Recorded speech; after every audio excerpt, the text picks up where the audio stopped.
성경의 문화와 풍습 65번째 시간입니다. 이번 시간에는 석공, 돌을 다듬는 석공에 대해서 살펴보도록 하겠습니다. 석공은 채석장에서 돌을 뜨고 또 돌을 다듬어 가지고 가공하는 사람입니다. 주로 이제 건물을 짓는데 돌로 건물을 만든 아주 비싼 재료로 집을 건축할 땐 이 돌을 주 원료로 사용했습니다. 그래서 구약시대에는 돌을 뜨는 곳 채석장이 성경 기록에 나타나 있습니다. 사사기 3장 26절에 보니까 에훗, 사사 가운데 한 명이죠. 에훗이 도망하여 돌 뜨는 곳을 지나 스이라스로 도망했다고 합니다. 왼손잡이 사사였던 에훗이 이제 하나님의 말씀을 따라서 모압 왕 에글론을 해치우고 돌 뜨는 곳을 지나갔습니다. 그 돌 뜨는 곳이 채석장이에요. 그 산에서 돌을 캐고 울퉁불퉁한 돌을 제대로 깎아가지고 모양을 만드는 일을 했는데 누가 했느냐? 석공이 이 일을 담당했습니다. 역대기상 22장 2절에 보면은 성전 건축을 위해서 필요한 돌을 다듬게 했습니다. 돌을 깎게 했습니다. 다윗이 그 일을 시켰고 솔로몬 때에도 산에서 돌을 떠가지고 귀하고 보배로운 돌로 기초석을 건물에 기초를 놓고 했습니다. 그래서 이 돌이라는 것이 그냥 우리가 보기에는 그냥 볼품없는 그냥 돌덩어리로 보입니다만 돌을 가공하는 그 석공의 입장에서는 잘 다듬으면 그것이 집을 짓는 건축 재료가 되기도 하고요. 돌로 만든 어떤 조각상이 되기도 합니다. 성경에는 이제 석공이 사용하는 그런 도구들이 기록되어 있습니다.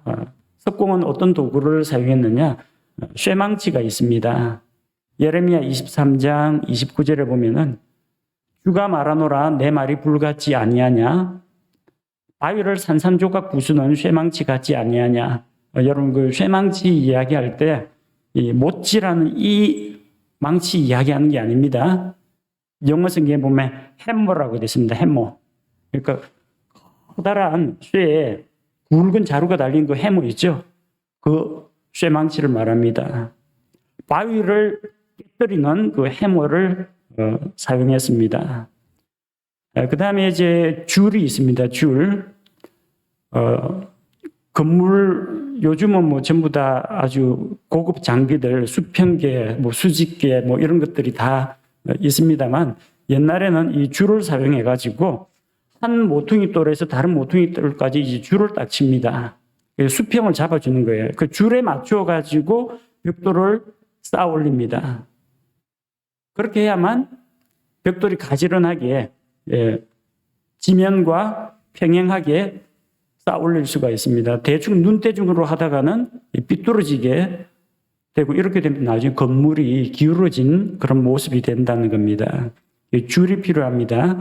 열왕기하 21장 13절에 보니까 내가 사마리아의 줄과 아합의 집의 줄을 예루살렘 위에 팽팽히 잡아당기고 또 사람이 그릇을 씻고 씻어서 뒤집어 엎은 같이 내가 예루살렘을 씻으리라. 이런 줄이 사용되고 수평을 잡는데 줄이 사용되고 또 한편으로 수직을 알아보기 위해서는 줄을 사용합니다. 실 끝에다가 뾰족한 그 돌을 답니다. 삼각형이나 원뿔 모양의 돌을 달아가지고 딱 하면은 중력에 의해서 바닥을 가리키게 되겠죠. 이걸 가지고 수직을 잡았는데 성경에서는 이걸 가리켜서 줄에 달린 추, 이것을 가리켜서 다림줄이라고 합니다.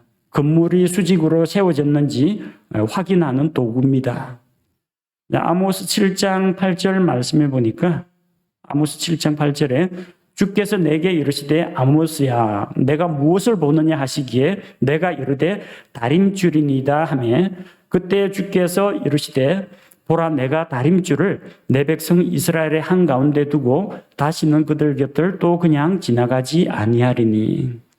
건물이 제대로 세워졌는지, 수직으로 곧바르게 세워졌는지 알아보기 위해서 실 끝에다가 무거운 줄을 달아가지고 수직을 잡아주는 그런 도구를 사용했습니다.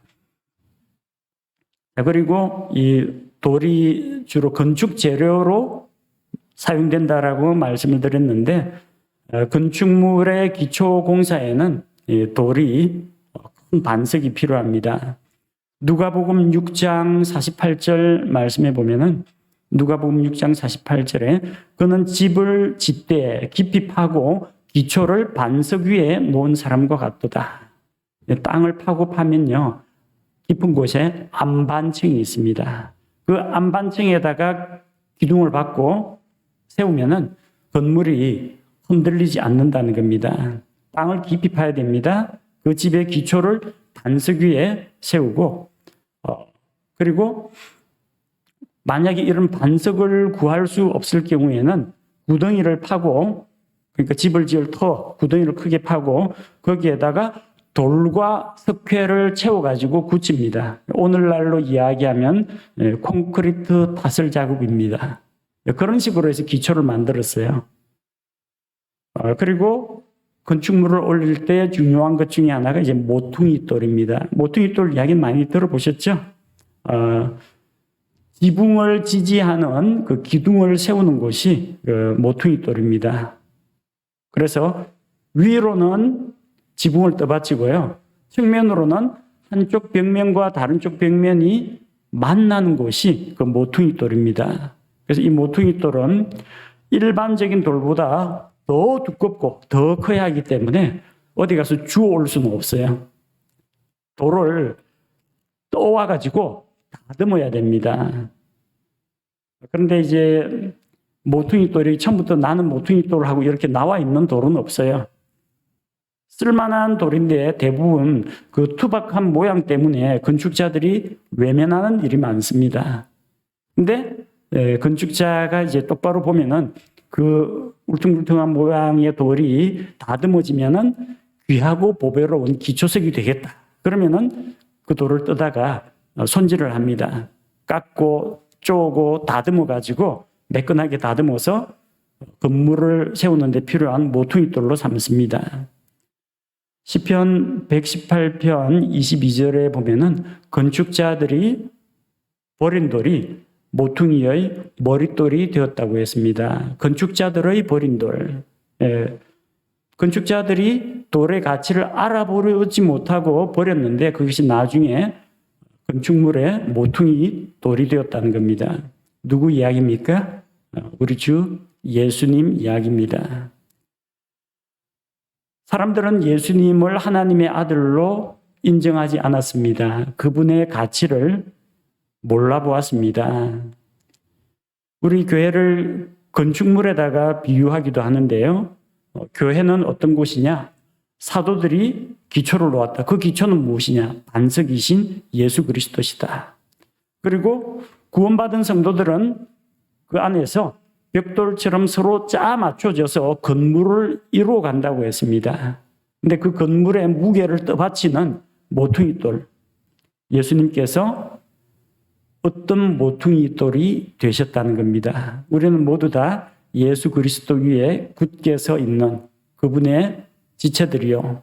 또 하나님의 집을 구성하는 각 개체들이라는 것을 우리가 알고 주님 위에 굳게 서서 우리가 흔들리지 않는 성도, 흔들리지 않는 교회가 되어야 되겠습니다.